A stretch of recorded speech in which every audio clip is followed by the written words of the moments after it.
کی وجہ سے محنت چھوڑ نہ دینا، بلکہ ہم تمہیں بشارت دیتے ہیں کہ تمہاری منزل تمہارے قریب ہے۔ تو اس لیے قرآن پاک میں اللہ رب العالمین نے وبشر الصابرین کی بات کی۔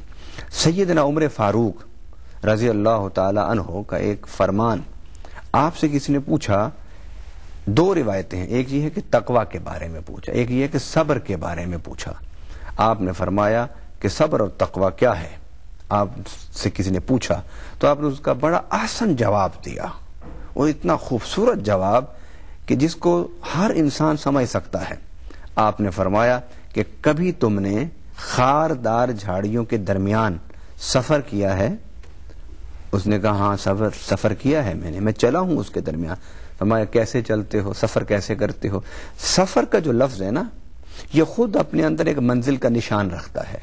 جی میں سفر پر ہوں، کیا مطلب ہے کہ میں کسی منزل کی طرف جا رہا ہوں، صرف اتنا ہی کہہ دینا کافی ہوتا ہے کہ میں سفر کر رہا ہوں۔ اسی طرح صبر کا لفظ بھی اپنے اندر ایک منزل کی پہچان رکھتا ہے کہ صبر کرنے والا وہی ہوتا ہے جس کے سامنے کوئی نہ کوئی منزل ہوتی ہے، اور صبر چلنا، استقامت کے ساتھ چلنا، برداشت کے ساتھ چلنا، تحمل کے ساتھ چلنا، اور اس ارادے کے ساتھ چلنا کہ میں راستے کی ہر رکاوٹ کو عبور کرتا ہوا منزل تک پہنچوں گا۔ تو سیدنا عمر فاروق رضی اللہ تعالیٰ نے فرمایا کہ ہمارے جو لباس ہیں عربیوں کے، گرم علاقے میں جو عرب رہتے ہیں ان کے لباس بڑے کھلے کھلے ہوتے تھے، تو فرمایا کہ خاردار جھاڑیوں کے اندر سے چلتے رہنا اور اپنے کپڑوں کو سمیٹ کر چلنا کہ چلتے ہوئے آپ کے کپڑے کسی کانٹے سے الجھ نہ جائیں، اٹک نہ جائیں۔ فرمایا اس کو کہتے ہیں صبر اور تقوی۔ تو گویا صحابہ کرام میں سیدنا عمر فاروق رضی اللہ تعالیٰ عنہ کا علمی اعتبار سے اور دین کے فہم کے اعتبار سے ایک بہت بڑا مقام ہے۔ آپ نے اس نقطے کی وضاحت فرما دی کہ راستے کی رکاوٹوں اور جھاڑیوں سے الجھے بغیر اپنے آپ کو اور کپڑوں کو سمیٹ کر چلتے جاؤ یہاں تک کہ منزل پر پہنچ جاؤ۔ اللہ تعالیٰ نے قرآن پاک میں ارشاد فرمایا، ربنا افرغ علینا صبرا، اے اللہ ہمیں صبر عطا فرما۔ یہ دعا ہے انبیاء کرام کی۔ اور صبر کیا ہوتا ہے اس کی وضاحت اگلے جملے میں اللہ نے خود فرما دی، ربنا افرغ علینا صبرا وثبت اقدامنا، اے اللہ ہمیں صبر عطا فرما۔ صبر کیا ہے کہ ہمارے قدموں کو ثابت رکھ، ہمارے قدموں میں استقامت عطا فرما، ہمیں ثابت قدمی عطا فرما۔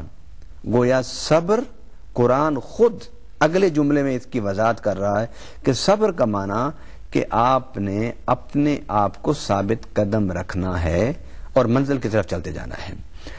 اس کے لیے انبیاء کرام نے دعائیں کی، صبر کی دعا کی کہ اللہ ہمیں صبر عطا فرما۔ اب آپ دیکھیے جس مقام پر اللہ تعالیٰ نے بشارت دی ہے صابرین کو، وہ قرآن پاک کی آیت کا آخری حصہ ہے۔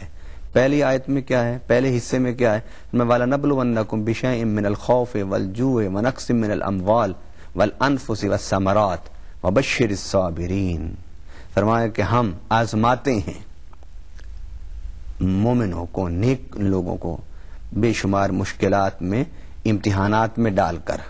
ہم انہیں مال کی کمی، اولاد کی کمی، بھوک پیاس، بے وطنی، پردیس، گرمی سردی، ان سارے مراحل سے ہم انہیں آزماتے ہیں، اور آزمانے کے بعد ہم انہیں منزل پر پہنچاتے ہیں۔ مطلب کیا ہے کہ جو شخص زندگی میں کوئی منزل نہیں رکھتا وہ مومن نہیں ہو سکتا، اور پھر منزل تو ہے اس کے ذہن میں لیکن وہ اس کے لیے سفر نہیں کرتا، جدوجہد نہیں کرتا، محنت نہیں کرتا، وہ بھی مومن نہیں ہو سکتا۔ مومن وہی ہوگا جو صبر اپنے اندر رکھتا ہوگا، کیونکہ صبر کے بغیر کوئی شخص مومن نہیں ہو سکتا۔ اسی طرح قرآن پاک میں اللہ تعالیٰ نے اسی آیت وبشر الصابرین، اس کے بعد والی آیت میں فرمایا اولئک علیہم صلوات من ربہم ورحمہ واولئک ھم المہتدون، کہ یہ جو صبر کرنے والے ہیں نا، اب یہ لفظ صبر ہے، صابرین کا لفظ ہے، پہلے قربانیوں کا بات ہے۔ اس لفظ سے پہلے اللہ نے فرمایا کہ امتحانات تمہارے ہوں گے، تمہیں مشکلات میں ڈالا جائے گا، تمہیں پریشانیاں ہوں گی، لیکن تم نے تھکنا نہیں، اور جب تم محنت کو جاری رکھو گے اور منزل پر پہنچ جاؤ گے تو اولئک علیہم صلوات من ربہم ورحمہ، تو پھر ان پر